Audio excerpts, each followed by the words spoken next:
Vous avez reçu cette fameuse lettre de la sécurité sociale qui vous dit il est l'heure de préparer votre retraite. Vous avez 50 ans et vous vous dites non, il me reste au moins, allez, 12, 13 ans, voire plus selon les changements de réglementation sur la retraite et vous vous dites préparer la retraite. Je suis Hélène Manot. J'accompagne les switches de carrière et notamment ce fameux dernier switch de carrière qui est la préparation à la retraite. Et c'est ce dont je vais vous parler ce soir.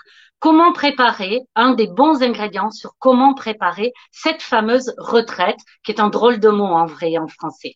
Je demande à Angélique, ma partenaire de tous mes lives, de bien vouloir venir à bord. Allô, Hélène, question. Est-ce que toi, t'as reçu la lettre? Ah ben oui, je l'ai reçu. Et je l'ai reçu avec une drôle de tête, je peux te dire.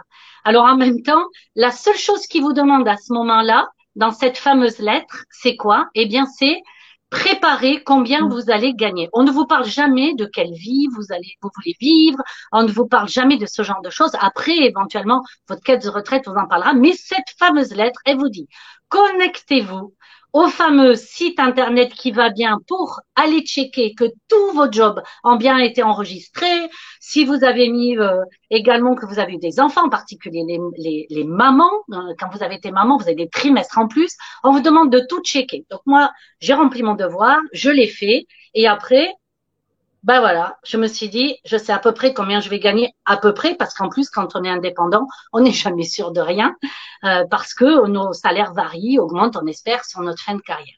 Donc voilà, je l'ai fait et je me suis dit, avec ça, je suis pas plus servie, à part peut-être avoir un petit peu d'imaginaire et me dire, il va falloir que je mette encore un peu plus d'argent de côté quand même pour avoir une retraite à peu près décente. Mais hormis ça, plus rien.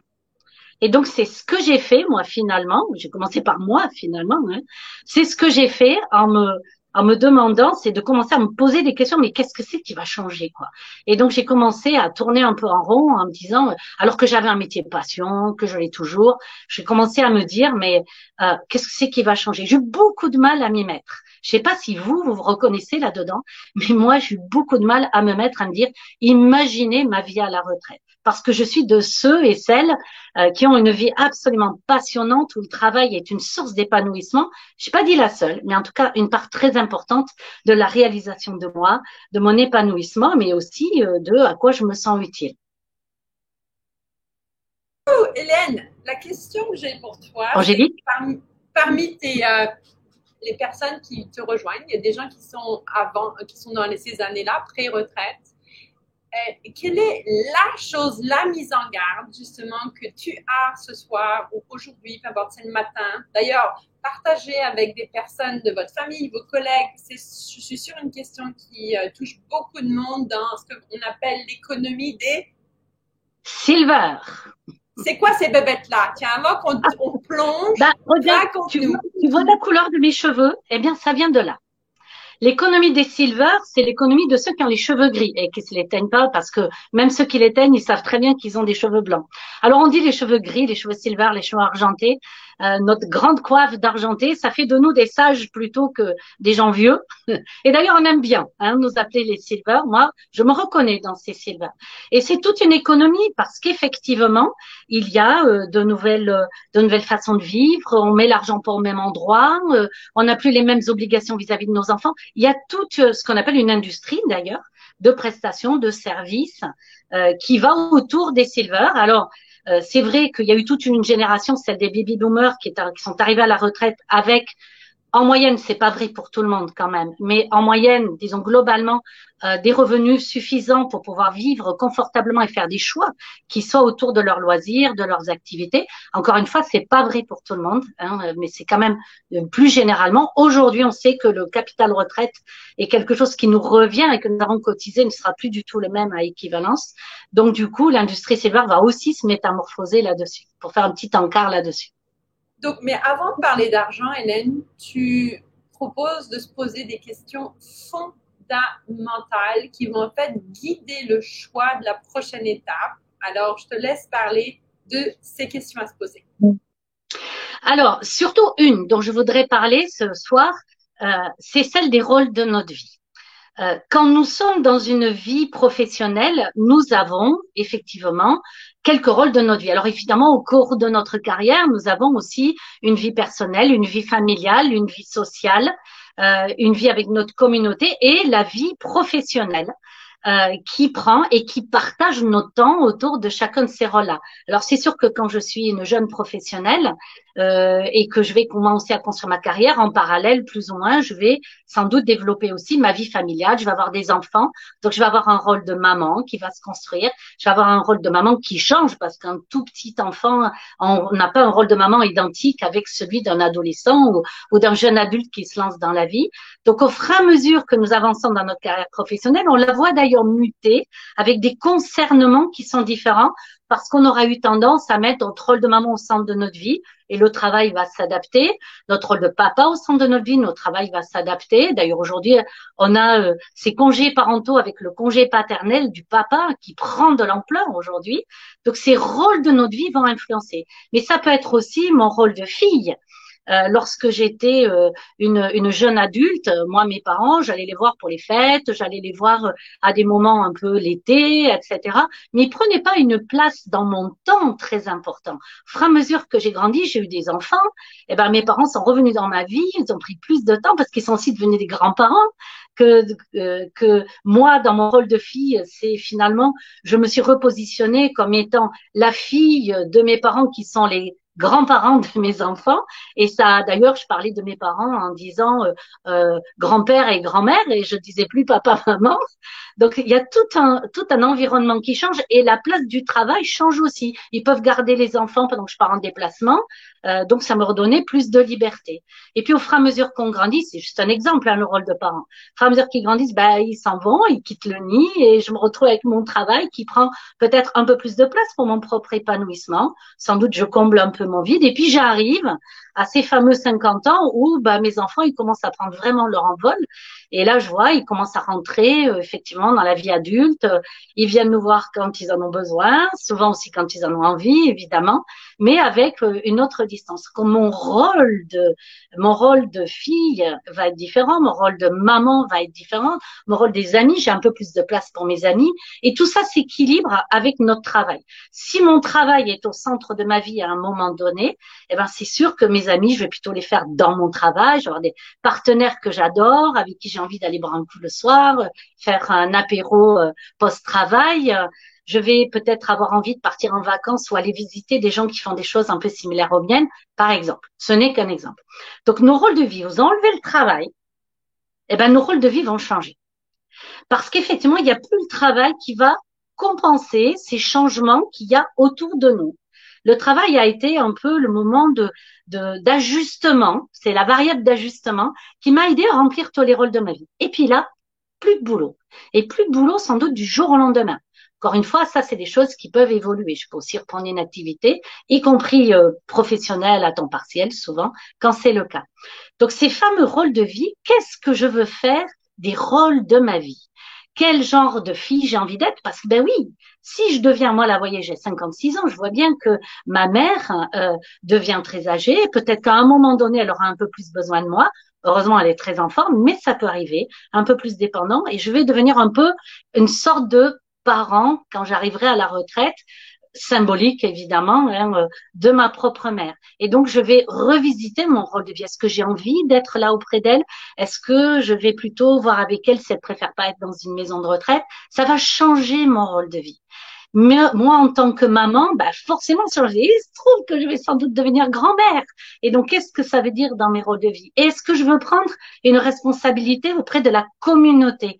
Par exemple, moi, j'imagine très bien prendre des responsabilités associatives que j'ai prises à un moment donné dans ma carrière, par exemple, où j'avais un peu plus de temps, où mes enfants allaient à l'école, j'avais un peu plus de temps, mon job était assez régulier, donc je pouvais prendre du temps pour prendre quelques engagements associatifs. Et puis, avec le développement de ma carrière ensuite, j'y ai renoncé, mais peut-être que je vais avoir envie de me poser ce rôle de ma contribution à la société autour de moi, mon village ou ma ville ou des associations qui ont autour de moi qui vont prendre plus ou moins de sens. Et sans doute pas du tout les mêmes que ce que je faisais quand j'avais 30 ans ou que j'accompagnais, que je devenais la secrétaire de l'association de football de mon fils. et mes engagements associatifs étaient très liés à la vie de mes enfants d'ailleurs à ce moment-là. Donc voilà, je vais revisiter tous ces rôles. Et si je me pose pas cette question-là, je vais me retrouver arriver à la retraite avec des vieux schémas de sorte que je crois que moi je suis et qui aime, mais sur lequel j'aurais pas remis de la balance. Tu vois, Angélique. Et ça, c'est très important de se poser cette question. C'est une parmi d'autres. Mais on aura l'occasion de discuter des autres questions à un autre moment.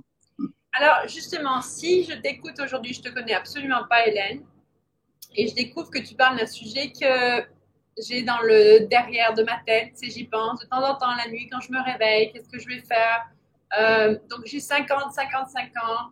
Tu sais que les gens bien organisés organisent leur retraite, mais toi, tu n'as pas envie de parler de ça forcément. Qu'est-ce que tu suggères de faire à ces personnes qui, autour de 50, 55 ans, quelles sont les premières choses que tu leur suggères de faire maintenant pour approcher la retraite avec envie, pas seulement pour se reposer puis on va plus au travail, mais surtout avec pleine conscience de continuer à accomplir ce qu'on aime plus faire en tant que qui on est. Alors moi, ce que je recommande surtout de faire, c'est de commencer à se poser et de se dire, il y a une transition avant cette retraite. Comment j'ai envie de vivre cette transition? Eh bien, c'est sûr que ça va dépendre comment je vis ma vie professionnelle. Parfois, je vis ma vie professionnelle avec un tel enthousiasme, une telle passion. J'ai peut-être pas très envie de me poser la question de la retraite. D'ailleurs, j'ai tellement de choses à faire que la première chose que je vais dire, c'est, de toute façon, j'ai pas le temps. On verra après. Le problème, c'est que je sais pas qui c'est on. Il va pas penser tout seul à la retraite. Il va bien falloir que ce soit je à un moment donné. Donc, comment je veux vivre cette fin de travail pour commencer à préparer? Si je suis dans la passion à fond, ben, du jour au lendemain, ça va s'arrêter. Et je vais avoir une espèce de choc, de décompensation. Et donc, je vais avoir du mal à prendre le temps pour me reposer au sens de me reposer la question, effectivement, du sens que je vais mettre à la retraite. La transition va être plus difficile après. La deuxième manière, c'est toujours de penser à cet espace intermédiaire. C'est vraiment quelque chose que je préconise. Et il peut se trouver que ma situation professionnelle, elle est plus ou moins voulue en retrait. Ça, c'est des choses qui peuvent arriver. Je ne fais plus partie des many useful, comme on dit, ces fameux nombreux très utiles dont j'ai fait partie pendant longtemps et on m'a un peu mis avec moins de responsabilité, moins de présence. Ou bien c'est moi qui souhaitais moins en faire et prendre un peu plus le temps pour ma vie, pour justement commencer à repenser mes rôles de ma vie. Cette transition va être très importante dans l'équilibre entre retraite et activité. Et puis voilà, l'idée, ça va être d'être plutôt dans cette approche sereine, posée, anticipée, dans lequel non seulement je vais pouvoir vivre avec passion ce que je fais, mais pas à fond les gamelles, quoi, mais en me disant comment je pourrais préparer cette décélération de la présence du travail et peut-être pour la mettre sur d'autres aspects au fur et à mesure. Peut-être ça va me permettre de parler avec mes enfants, de parler avec mes voisins, avec ma communauté pour commencer à imaginer ce que je vais pouvoir faire et commencer à prendre des petites responsabilités à droite et à gauche. Parler à mon entreprise, lui dire comment je voudrais transmettre ma passion, parler comment je voudrais peut-être travailler ce fameux tuilage dont j'entends tellement souvent de changement à qui je peux transmettre. Jamais c'est prévu dans l'entreprise. Moi, ce que je vois, c'est que quand je suis à l'initiative de ça, que j'aime vraiment, je parle à mon RH, à mon responsable RH autour de moi, et que je lui dis voilà, j'ai une passion. Cette passion, c'est pas simplement des compétences, c'est les deux. Je leur dis. Et à ce moment-là, je voudrais savoir vers qui, j'ai peut-être même des idées vers qui je pourrais transmettre ça. Et au fur et à mesure que je fais ça, je dépose ce poids-là de responsabilité, de charger de, eh bien, je me déleste pour pouvoir mettre autre chose à la place. Donc, c'est mon immense recommandation, c'est de commencer à vous préparer la plus belle vie possible. C'est pour ça que nous avons imaginé avec ma partenaire Eudeline que je vous présenterai à notre webinaire qui s'appelle Une vie en or pour les silvers argentés que nous sommes, pour pouvoir préparer la plus belle vie possible, pleine de sens, où on peut se sentir utile et au rythme où nous avons envie de vivre dans notre cohérence, nos valeurs et nos engagements et notre envie d'être utile au monde. Merci Hélène. Donc rendez-vous pour ce webinaire que tu appelles Une vie en or pour les silvers. Et le lien est autour de cette vidéo. Et si vous avez des questions, en bas de la vidéo. Voilà. Merci Hélène. Et puis, on se donne rendez-vous pour un prochain point. Donc, si vous avez des questions, posez-les parce que Hélène, je pourrais y répondre en direct. Ça fait le sujet de la prochaine vidéo. Au À revoir, bientôt. à très vite. Bye bye.